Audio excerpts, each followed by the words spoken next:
So hello friend, welcome to my YouTube channel. Today we will discuss data warehouse. So what was the data warehouse? So it is a process of integrating data from the heterogeneous sources and them to combine to form a single data.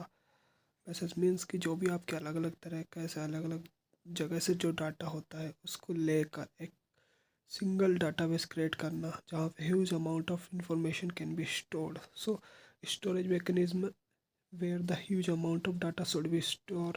It's before the data mining because data should be compiled or organized from the different source to single database. वही होता है कि जो data आपका जगह जगह तरीके से आता है, कहीं ट्रांजेक्शनल रिकॉर्ड्स में से आ रहा है, कहीं फ्लैट फाइल्स में आ रहा है, कहीं ऑपरेशनल डाटाबेस में से आ रहा है, तो उनको एक सिंगल डाटाबेस में क्रिएट करना वही आपका डाटा वेयर हाउस होता है, जहाँ पर ह्यूज अमाउंट में आप डाटा रख सकते हो, जो कि लॉन्ग टाइम तक हिस्टोरिकल रिकॉर्ड भी यहाँ पर रख सकते हो. सो यही होता है डाटा वेयर हाउस, जिसमें आप हिस्टोरिकल इवेंट के लिए भी डाटा रख सकते हो. इसके बाद आते हैं कि इसके फीचर्स क्या है. तो features of data warehouse, first is the subject oriented. A data warehouse typically provided a concise and straightforward view around the view various subject. It means जो भी डाटा रहता है वो किसी सब्जेक्ट पर डिपेंड होना चाहिए. Means the customer base customer base data होना चाहिए, प्रोडक्ट बेस्ड डाटा होना चाहिए, सेल्स बेस्ड डाटा होना चाहिए. जो भी आपका डाटा है वो किसी सब्जेक्ट ओरिएंटेड डाटा होना चाहिए.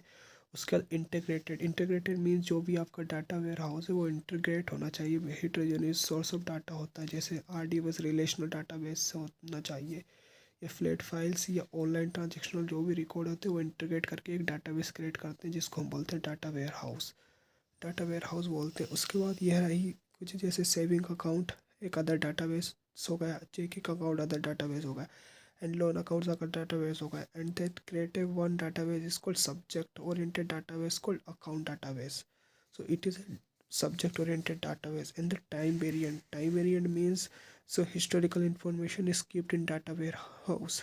Historical means long time variant होता है कि हाउ मैनी जो 10 से 20 साल जो अब तक आपका डाटा रख सकते हो, आप इसमें रख सकते हो वेयर हाउस में. One can retrieve information from 3 month. कोई 3 मंथ में भी रिट्रीव कर सकता है डाटा को, 6 मंथ में भी कर सकता है, 1 साल में भी कर सकता है, और इवन प्रीवियस डाटा जब तक वो रख सकता है इस डाटा वेयर हाउस. और नॉन वोलेटाइल मतलब क्या होता है कि आपने अगर एक बार डाटा इस डाटा वेयर हाउस में डाल दिया तो आप उसको अपडेट भी नहीं कर सकते, इंसर्ट भी नहीं कर सकते और डिलीट भी नहीं कर सकते. चाहे वो डाटा कैसा ही भी आपने डाटा वेयर हाउस में डाल दिया, ना तो आप उसको डिलीट कर सकते हो, ना इंसर्ट कर सकते हो, ना ही अपडेट कर ले. सो इसमें ओनली 2 प्रोसीजर होता है. One is initial is the loading the data. Means एक बार आप डाटा डाल सकते हो और उस डाटा को एक्सेस कर सकते हो. इसमें सिर्फ 2 ऑपरेशन रहते हैं. एक तो लोडिंग करना डाटा को, मतलब डाटा को डालना, और एक एक्सेस करना, मतलब डाटा को रिट्रीव करना है. लेकिन इसमें आप अपडेट इंसर्ट और डिलीट नहीं कर सकते. सो नॉन वोलेटाइल डिफाइन करता है कि आपने अगर एक बार डाटा को डाल दिया डाटा वेयर हाउस में तो data should not be change, data आप चेंज नहीं कर सकते.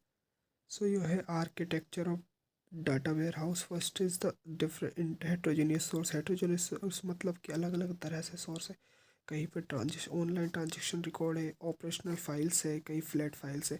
इनको आप डाटा वेयर हाउस में करते हो और उस डाटा वेयर हाउस से आप माइनिंग कर सकते हो, एनालाइज कर सकते हो, उस डाटा को रिपोर्टिंग कर सकते हो. माइनिंग मतलब कि आप जो भी इंपॉर्टेंट डाटा है आप उस डाटा को एक्सट्रैक्ट कर सकते हो.